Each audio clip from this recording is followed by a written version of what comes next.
सहकारिता मंत्रालय के गठन के 5 वर्ष पूरे होने पर नई दिल्ली में आयोजित सहकार से समृद्धि कार्यक्रम का आयोजन किया गया। इस कार्यक्रम में केंद्रीय गृह एवं सहकारिता मंत्री अमित शाह ने अपने संबोधन में सहकारिता क्षेत्र की उपलब्धियों को गिनाते हुए बताया कि इसकी शुरुआत कैसे हुई। इस कार्यक्रम में केंद्रीय गृह एवं सहकारिता मंत्री अमित शाह के साथ केंद्रीय पशुपालन और डेयरी मंत्री राजीव रंजन सिंह और राजस्थान के मुख्यमंत्री भजनलाल शर्मा भी शामिल हुए।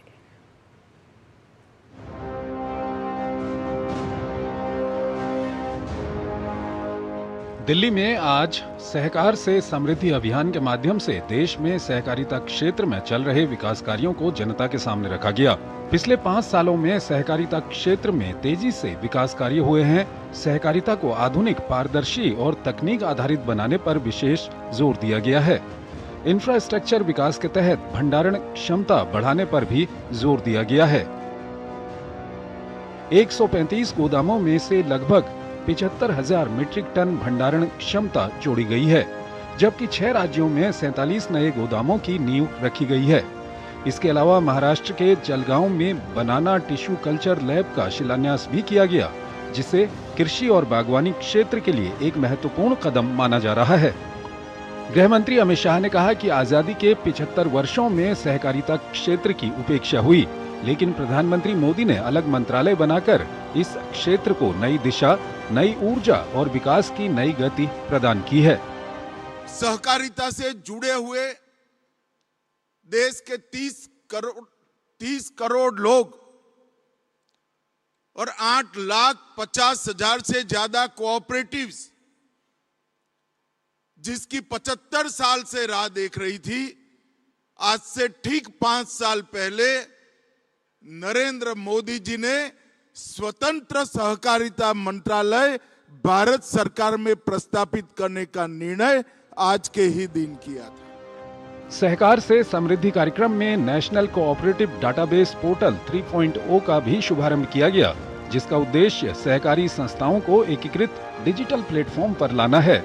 सहकारी नेटवर्क का तेजी से विस्तार करते हुए 32,802 नई पैक्स, डेयरी और मत्स्य समितियां स्थापित की गईं और हजारों पुरानी समितियों को सशक्त बनाया गया। ग्रामीण सेवाओं को मजबूत करने के लिए 52,000 से अधिक पैक्स को कॉमन सर्विस सेंटर में बदला गया, जिससे किसानों और ग्रामीणों को बैंकिंग व बीमा सेवाएं आसानी से मिलने लगी। 56 लाख से अधिक किसानों का ई पोर्टल पर पंजीकरण हुआ और एमएसपी पर पारदर्शी फसल खरीद सुनिश्चित की गई। इसके साथ ही 1,355.61 करोड़ रुपए के लाभ से 41 लाख से अधिक महिला सदस्यों को सशक्त बनाते हुए महिला सहकारी समितियों को नई मजबूती मिली। इस अवसर पर केंद्रीय गृह एवं सहकारिता मंत्री अमित शाह ने डॉक्टर श्यामा प्रसाद मुखर्जी को याद करते हुए कहा कि अगर डॉक्टर मुखर्जी नहीं होते तो कश्मीर आज भारत का हिस्सा नहीं होता। उन्होंने कहा कि प्रधानमंत्री नरेंद्र मोदी ने अनुच्छेद 370 हटाकर डॉक्टर मुखर्जी के इस सपने को साकार किया। श्यामा प्रसाद मुखर्जी अगर न होते तो आज कश्मीर भारत का हिस्सा नहीं होता। यही वो महापुरुष थे जिन्होंने एक देश में 2 विधान, 2 प्रधान, 2 निशान नहीं चल सकते, न केवल वो आंदोलन की शुरुआत की, इसके लिए अपने प्राण भी न्यौछावर कर दिए। इस मौके पर केंद्रीय सहकारिता मंत्री अमित शाह ने भारत टैक्सी की तर्ज पर सहकारिता क्षेत्र में नई लाइफ इंश्योरेंस कंपनी बनाने की घोषणा की।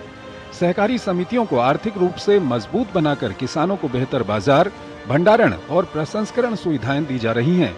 सहकार से समृद्धि कार्यक्रम से ग्रामीण विकास की नई कहानी लिखी जा रही है, जो प्रधानमंत्री मोदी के विकसित भारत के सपनों को पूरा करने में अहम कड़ी साबित हो रहा है। अनुज यादव, डीडी न्यूज, दिल्ली।